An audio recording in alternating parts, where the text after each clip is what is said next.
You have to congratulate Australia on how well it's effed up EVs.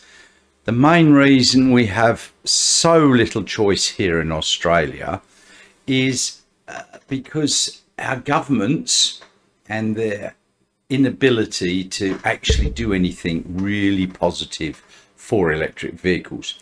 So here I'm going to look at the various incentives or lack thereof in Australia and what can be done about it. These are my views and my opinions, and at the end I'll make a few suggestions that we can all do to help. Just remember, I'm a grumpy old man. This is a grumpy old man's video, and I'm likely to get a little bit grumpy. So let's start with the federal government. Personally, I think the less said here, the better. Our current incumbent Liberal government is all talk, talk, talk, and no action. They're still being supported by the oil, gas and coal industries, and they're reciprocating with grants and subsidies. So according to the Australian Electoral Commission, fossil fuel companies donated almost $1.15 million in the 2021 financial year to Liberal, Labor and the National parties, with Labor and Liberal getting over $400,000 each. Just one of these companies, Empire Energy, received $50 million from the Liberal government and supported by Labor, who voted yes to it, to frack Beetaloo Basin in the Northern Territory. So the federal government are sprouting complete lies about how they're meeting and exceeding targets on emission reduction, when in actual fact we're one of the most polluting countries per capita. It's completely disgusting to me that they're getting away with it. And let's not blame supply for Australians' poor selection of EVs. Mainstream manufacturers such as VW have said that there is no point in bringing EVs into Australia while there's no emissions control legislation, so they will target markets where there is. In fact, they actually referred to Australia as a third world country. The feds have done one good thing, let's give them that. They set up something called ARENA, which is the Australian Renewable Energy Agency. And that's been funding a variety of projects around Australia, including the funding of many EV chargers in all states. I've put a link to all the states' EV policy and to ARENA in the description below. So let's now go around to the states and see what each one is doing. So let's start with New South Wales. Some states have got a smallish rebate. New South Wales has got a $3,000 rebate for the first 25,000 EVs, priced at under 68,750. This started a few months ago on the 1st of September last year. They don't have any discount for the registration of the vehicle, but in addition to that rebate, they do have a stamp duty waiver for electric vehicles under $78,000 from the same date. But once EV sales hit 30% of new vehicles, or the 1st of July 2027, whichever comes first, this should apply to all other EVs and PHEVs, but this will then be offset by introduction of a road user charge that's a blanket 2.5 cents per kilometre for electric vehicles and 2 cents per kilometre for plug-in hybrid electric vehicles. And that's a standard rate across the states that have introduced or are introducing it. On the plus side, they have put aside $171 million for a statewide charging network, which should help encourage EV take-up. And as for government vehicles, all they've stated is they aim to make all government passenger vehicles electric where feasible, which in my opinion is quite pathetic. What do they mean by where feasible? All of these states have all got these, we're going to have so many vehicles, except, so they've just got a way of copping out of the whole lot. And the ACT, they seem to have been one of the early adopters and do provide some of the better incentives.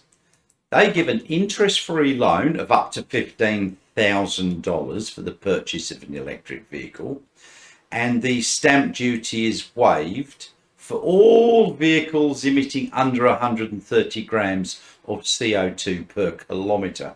Now, this does therefore mean that it includes ICE vehicles, but it's a start and it's one of the first emission targets for Australia.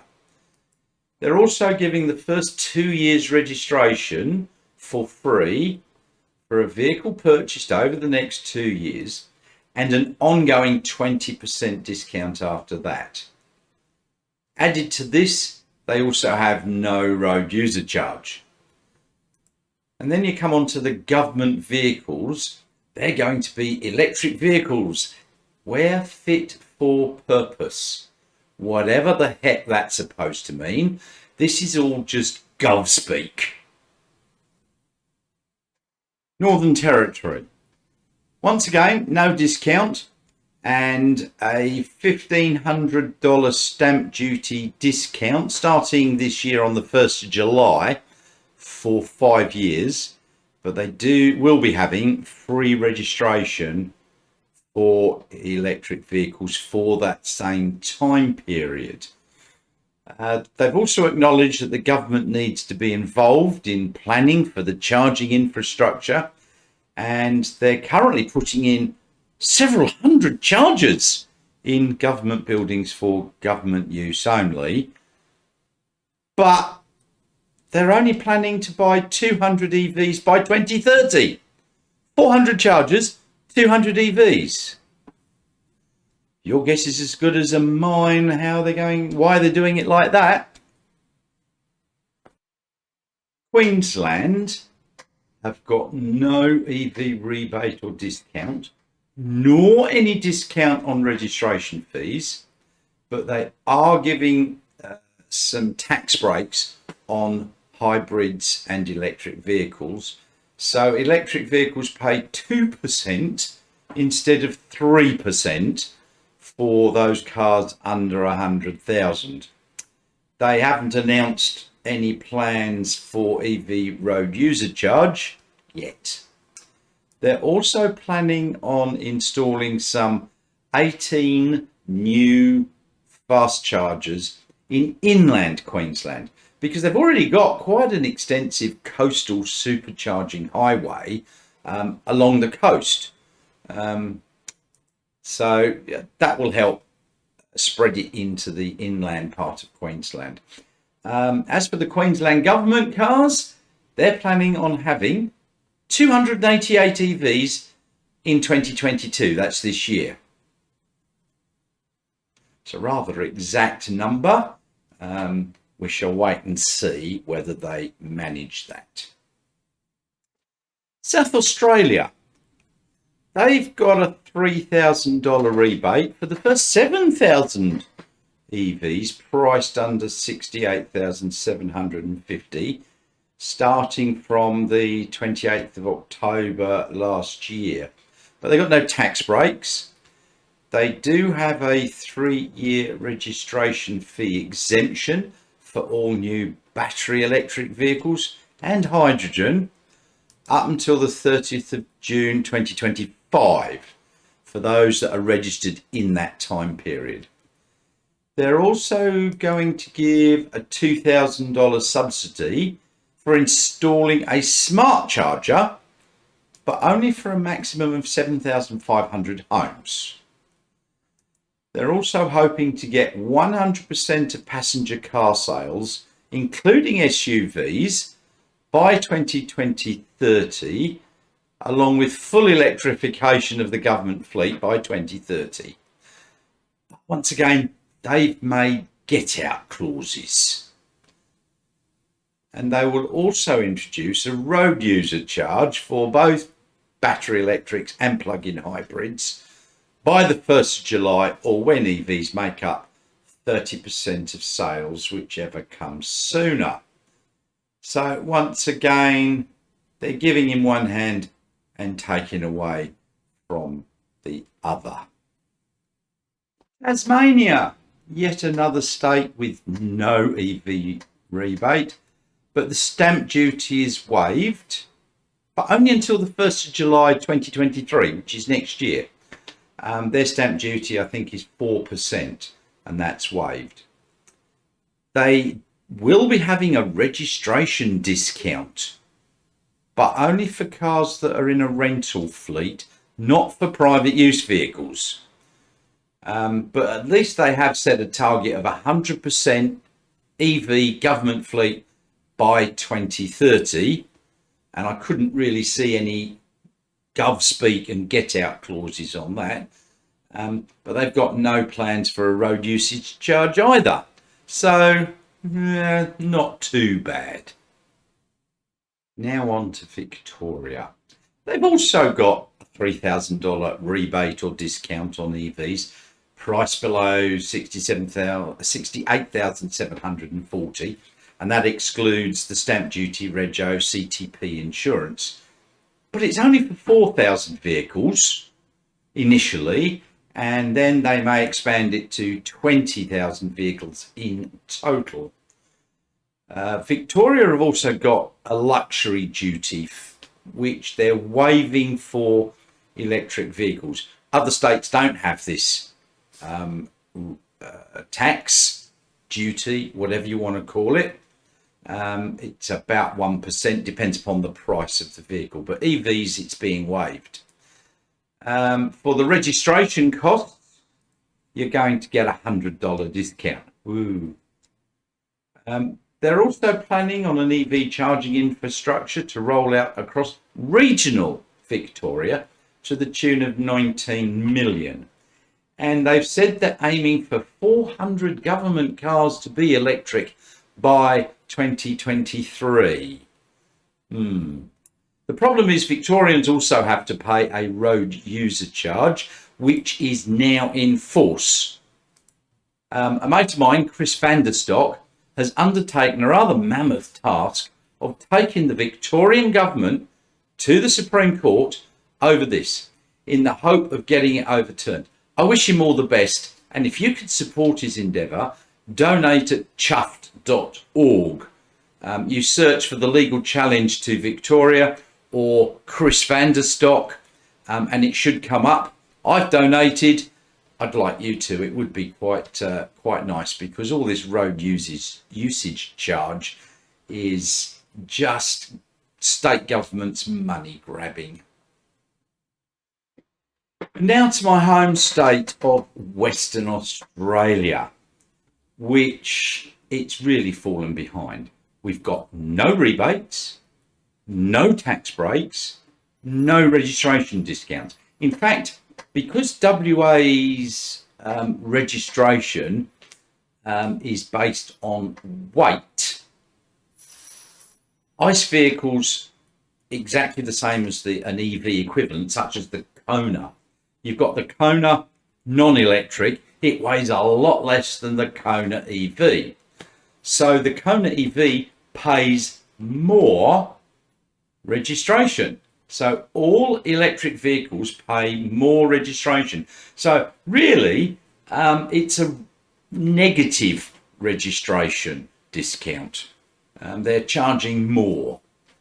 And also, at least they are looking at installing around 45 to 50 double car chargers. They're going to vary in output, hopefully from 50 kilowatts up to about 150 kilowatts. But they're trying to do it cheaply. They've allocated $21 million, but this also includes the purchase of some government electric vehicles and putting chargers in government buildings. These chargers that they're putting in for public use are spread out across the whole state. And you've got to remember, WA is the largest state in Australia. And they're going to put them in all the way from Kununurra in the far north, all the way down to Esperance in the far south, and from Perth to Kalgoorlie in the east. So that's quite a large area that they're hoping to do for under 21 million. It's all out at tender. It's been going on for a while now. They're not likely to complete them until 2024. So we've still got at least 2.5 years to go before we get any of those in. The government is targeting 25% of the government fleet by 2026. But once again, they've got a lot of exclusions on the list. We're only going to buy EVs if. So, they've all done cop-outs. They also have got no plans for a road usage charge, but yet. We just don't know. They're not discussing it publicly. Who knows what's happening privately? So there you have it. It appears to me that the federal government is basically inept and can't acknowledge that EVs are a thing, and is leaving it up to the states. Now, some of them are trying harder than others, but it's still just not enough. We need the federal government to have some sort of emissions control for vehicles and big fines in place for those that don't manage it. This is what's happened over in Europe, and they're getting a massive number of EVs sold. However, in order to do that, they're going to have to upset the oil and gas industries who supply them with funds, as I've already explained. How about just cutting all the subsidies, which will save billions, not millions, billions of dollars, and putting that towards something worthwhile? I know, it ain't going to happen because they haven't got big enough balls.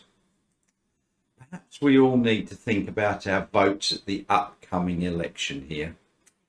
If the whole country was to put in donkey votes, it might send them a message. But we'll probably just get a load of donkeys in Parliament. I think we already have, haven't we? So, the other thing that you can do is just write a real letter, because they seem to have more weight, to your local member or to your the relative minister in your state. If you do that and ask them to, think about the health of Australian citizens, because all these diesel and petrol vehicles are spewing out noxious substances, SOx, NOx, 2.5 PM, which is particulate matter, that gets into the bloodstream and gets into the brain. It's affecting our children, and we need to get these people aware. So just write to them and ask them to look after the health of their citizens and to get rid of internal combustion engines. Yeah, look, it might help. I've done it and I'm going to continue to do it. So if we all did it, maybe they'll get the message. Anyway, thanks very, very much for listening. Don't forget to click like, subscribe, and so on. And leave your comments below as to what you think we can do.